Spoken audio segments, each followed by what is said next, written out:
daawadayaal shalay boqortooyada Sacuudi Carabiya koobkan ayaa sintay waxaa ka masaarta FIFA oo dhan ugu soo wareejiyay anaga ay hay'adda ugu sareysa kubadda cagta wax maamusho maamulka iyo maamuuskii waxa lagu wareejiyay FIFA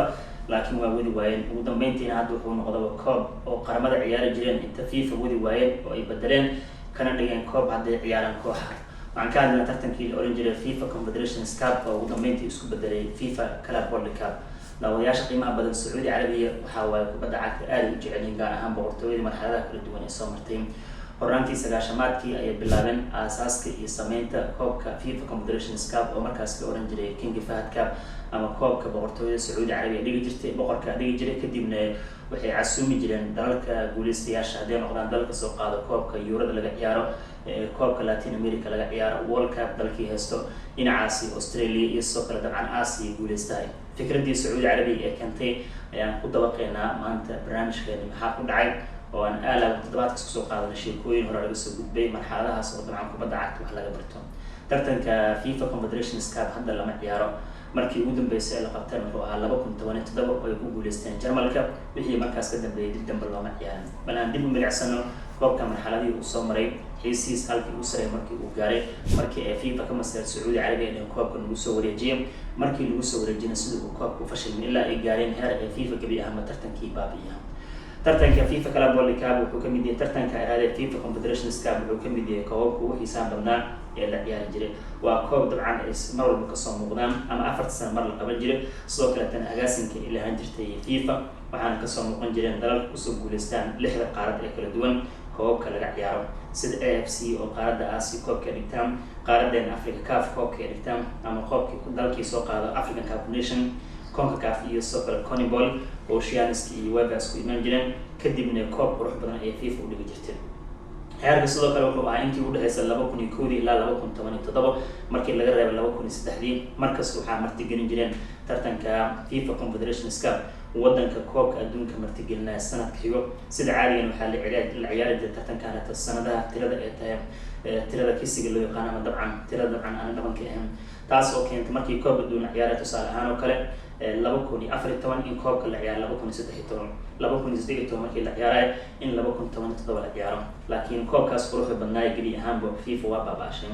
dalkii ugu dambeeyay ku guuleysteen waa Jarmalka FIFA Confederations Cup 2017 waxay hal gool dhabar ka qaadeen Chile ayadoo markaas lagu ciyaaray gudaha Ruushka sanadkii xigana koobkii adduunka 2018 Ruushka ayaa martigeliyay historical taariikh ahaan markaan dib u laabano daawadayaal tartankan asaaskiisa waxaa iska leh boqortooyada Sacuudi Carabiya sanadii 1992 iyo 95 labadaas edishanbo Sacuudi Carabiya dhigeen koobka waxaa la oran jiray marka hore King Fahd Cup kadibna waxaa loo bedelay Confederations Winners' Cup ayaa loo bedelay ama Intercontinental Championship Sacuudi Carabiya sababtay koobka ugu baxshay King Fahd waxay ahayd xilligaas boqorkii maamulay ayaa lagu magac daray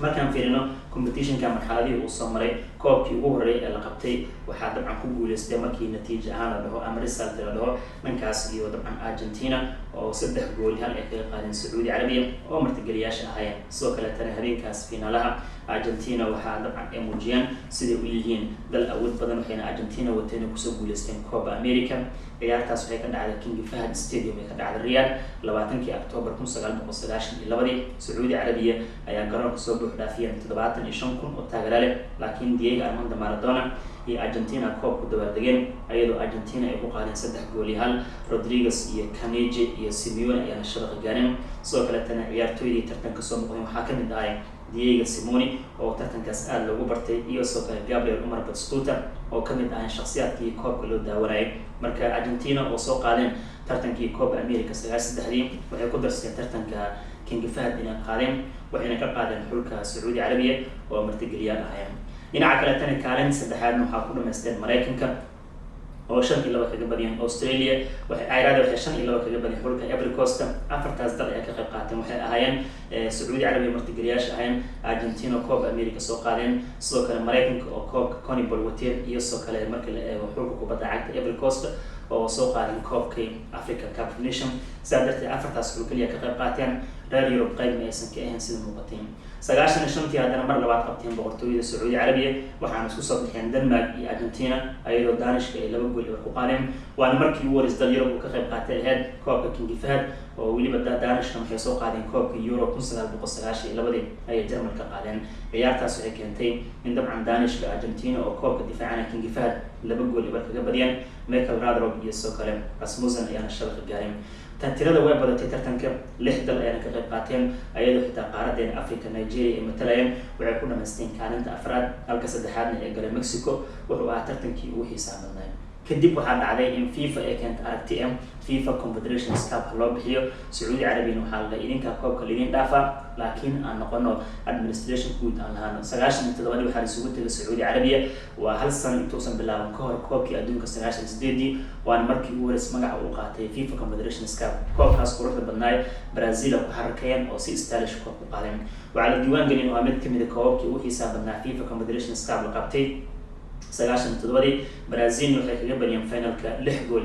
xulka Australia ayadoo Australiaanka ay daawan noqdeen Brazilianka waxay wateen ciyaartooy inaba caadi ahaan 65,000 oo taageerayaal ee gudaha garoonka soo galeen waxay ahayd habeen aan iloobi karin oo classic match ciyaartaasna Brazilianka waxa ay waan qaatay Luis Nazario Dalima Ronaldo oo 3 ku turtay Romario asigana 3 ku turtay ciyaartooydii Australia waxay daawanayeen superstars ee Brazil ee wateen sida Dida oo goosha ku jiray Cafu Aldair Junior Piano iyo Roberto Carlos halka Dunga oo kabtan ahay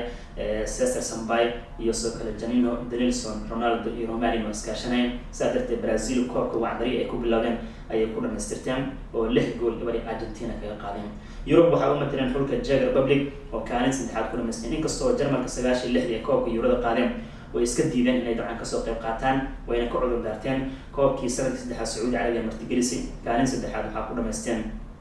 xulka badda cagta Czech oo hal gool kaga badiyeen Uruguay 8 xul ayana ka qayb qaateen nidaamka qaabkaas ay ahay saddexdaas tartan ugu horeysay daawada waxaa lagu ciyaaray gudaha Saudi Arabia waxaa la taariikhda waa saddexdii tartan ugu xiisaha badnaa haddii noqoto administrationka taageerayaashii daawanayeen iyo soo kale dabcan xidigii caan ka qayb qaadanayeen laakiin markii Saudi Arabia laga soo wareejiyay oo 99kii Mexico la keenay Mexico maxay haystaan Mexico ma had gudbiyeen laakiin Saudi Arabia kala maamuus iyo dhaqaale lacag ma hayaan sadarteed koobkii markii Mexico laga tuuray markaas loo muunada baaray ilaa hadda waxaa la hadii Saudi Arabia sanadkaas loo dhaafi lahay mar ka dambeeyso cirku sii galayaan si kastaba hata markii la geeyay Mexico waxaa dhacday in koobka Mexicaanka ku guuleysteen markii ugu horeysay ciyaartii finalkan waxay 4-3 kaga qaadeen xul kubadda cagta ee Brazil ay kaga qaadeen oo koobka difaacanay waxay ahayd mid kamid ah ciyaarihii ugu xiisaha badnaa finalka Mexican waxay soo bandhigeen awoodan caadi ahayn martigeliyaan oo ay Brazil oo kala bixeen 4-3 kaga badiyeen waliba Mexico City lagu ciyaaray finalka 4 Agosto 1995 taariikhda ciyaar final ee FIFA Confederations Cup la ciyaaro kii ugu daawasho badnaa ayuu ahay waxaana gudaha garoonka habeenkaas soo galeen 110,000 oo taageerayaal ciyaartaas waxaan iloobi karin waa tartankii dabcan lagu bartay Ronaldinho laakiin sidoo guud Mexico baashaan sababtoo Brazil 4-3 koobka lagu qaaday si emphatic ay Mexican ku badiyeen Zabeda ayaa 2 gool shabaq gaarsiiyay Abandos iyo Blanco ayaana guushiisii Brazil marka jabaa ku dhacay Mexicaankan markii ugu horeeyay koobka qaaday saasaytay Brazil muxuu ciyaartooy fiican wateen sida Ronaldinho kale koobkaas lagu bartay wacdara ka dhigay xitaa goolinta top score ka ahay si qurux badan u ciyaaray marka 99kii koobkii la ciyaaray kaalin saddexaad waxaa galay Mareykanka oo 2 gool kaga badiyeen xulka Saudi Arabia kadib waxaa la soo aaday qaaradda Aasiya loo soo laabtay in dhayar loo dhiibo koobka ama Koonfur Korea 2001 Korea iyo Japan 2002 martigelinayeen FIFA waxay kan xeer dalka martigelinaya koobka adduunka asugu diyaariyo sanad ka hor preparation ama diyaar garowga garoomadiisa iyo taageerayaasha diyaar u yihiin inay World Cup martigeliyaan saadabteed 2001 waxaa qaateen martigelinta Korea maxaa meesha ka dhacay isla eegno 2001kii daawadayaal koobkii FIFA Confederations Cup waxaa finalka isku imaadeen Faransiiska iyo Japan waxaana hal gool ka qaadeen Faransiiska waxay ahayd dabcan dalkii Euro soo qaadeen 2000 wayna aqbaleen tartanka inay ka soo qayb qaataan ayagoo hal gool dhabar ciyaartii finalka 10kii June 2001 Japan ay qaadeen waxaana lagu ciyaaray garoonka Yokohama Stadium Korea Japan isla martigeliyeen kulamada hore Koreanka lagu ciyaaray finalkan Japanka lagu ciyaaray oo hal gool dhabar looga qaaday Yokohama Stadium 65,000 oo taageerayaal ciyaarta soo galeen faransiiskana habeenkaas dabcan waxay ahayd habeen kale wacan ayadoo guusha uu siiyey Patrick Vieira kabtankii hore ee kooxda Arsenal. Les Blues waxay wateen ciyaartooy tayo wanaagsan ay wateen oo dabcan aad loo amaani karo. waxaa kamid ah Franck Leboeuf oo kale, Marcel Desailly, Lizarazu, Yuri Torreira, Patrick Vieira, Roberto Perez, Sylvain Victor, Nicolas Anelka, Steve Marlet iyo kuwo kale wateen ayadoo Roger Lambert oo Faransiiska dabcan tababar u ahay hal gool eber ku qaaday. waxayna ahayd markii ugu horeysay Faransiiska oo ay koob ka qaadaan sida diiwaan gashan. waxaa dhacday haddana in tartanka FIFA Confederations Cup-kii wax laga bedelay sponsorship xayeysiimo la helay 2001 markii la ciyaaray meeshii la sugan lahaa 3 sano waxay ka dhigeen 2003 in la ciyaaray Faransiiska martigeliyeen ayagana koob ka qaadeen saaxiibayaal. ciyaar dabcan ee la ciyaaray markii la fiirsho extra time la aaday Camerooneskii hal gool eber kaga badiyeen. kulankan waxaa go'aamiyey markii la fiiriyo weliba finalka extra time Paris lagu ciyaaray Stade de France konton iyo kow kun oo taageerayaal soo galeen. ciyaartii finalka waxaa go'aamiyey Thierry Henry ama Henry ee shabaq gaaray waqtiga extra time-ka daqiiqadii 97 waxay ka mid tahay ciyaaraha aan iloobi karin oo xasuus gaar ah. waxaa kaloo lagu xasuustaa xitaa habeenkaas finaalka koobka dabcan waxaa geeriyooday dhacdadaas aan iloobi karin intuu socday Marc Vivian Foy oo Cameroon u ciyaaray oo geeridiisii dabcan gudaha garoonka ku dhacay wadnahan uu istaagay. ciyaartii semifinalka ayuu geeriyooday kulan ay Colombia wajahaan 3 maalin ka hor. inkastoo Cameroon ay dhaheen tacsiya noo taalo ciyaaryahankeena gudaha garoonka ku dhintay ma ciyaari karno, haddana waxay noqotay in la ciyaarsiiyey finalkii. jadwalka FIFA sida ay qorshaha u ahayd dabcan waxba lagama bedelin taasoo keentay in koobkii laga qaaday xul kubadda cagta macna Cameroon maadaama niyad jabkaas ay haysteen. 2005 haddana la ciyaaray tartankii FIFA Confederations Cup waxaa martigeliyeen Jarmalka maadaama 2006 koobka adduunka ay diyaar u ahaayeen. finalka laakiin Jarmalka daawaday ka noqdeen oo ciyaar waxaa isagoo imaadeen Copa America clash final dhacay ama classic Copa America ayadoo finalkii dabcan mid kale tan iloobi karin maadaama ciyaartii finalka isku imaadeen Brazil iyo Argentina waxaa looga badiyay 4 gool iyo hal ayaa koobka loo qaaday FIFA Confederations Cup 2005 oo ay Jarmalka martigeliyeen si fiican waa loo soo camiray. ciyaartii dabcan ahaydna finalkii waxaa la iloobi karin man of the match ka qaatay Ronaldinho dhankaasi Frankfurt lagu ciyaaray 45 kun oo taageerayaal ay soo galeen. ciyaartii finalkana Adriana kamid ah xidigii wacdaraha dhigay maadaama 2 gool shabaq gaarsiiyey. kaaka gool ku tuurtay Ronaldinho xitaa shabaq u gaaray halka gool ee Avant waxaa shabaq u gaarsiiyey Argentina Pablo Aimar. kulankaas xitaa Argentina waxa uu ciyaarayaan superstar waaweyn laakiin waxba waa qaban waayeen kuwa Brazil ayaa ka saameyn bateen. kulankaas waxaa la mid kamid ciyaarihii final test oo imaadeen Brazil Argentina oo xulka Argentina la caabeystay kamid tahay maadaama 4 gool iyo hal loo qaaday. Jarmalka oo martigeliyay waxay ku dhameysteen kaalin saddexaad 4-3 Mexico ay kaga badiyeen sidii diiwaan gashay. 2009 haddana ciyaar weli waxaan dhaxda ka dabaalan FIFA Confederations Cup-kii xiisii uu lahayd 2009 waxaa martigeliyay xulka South Africa maadaama 2010 ay martigelinayeen koobka adduunka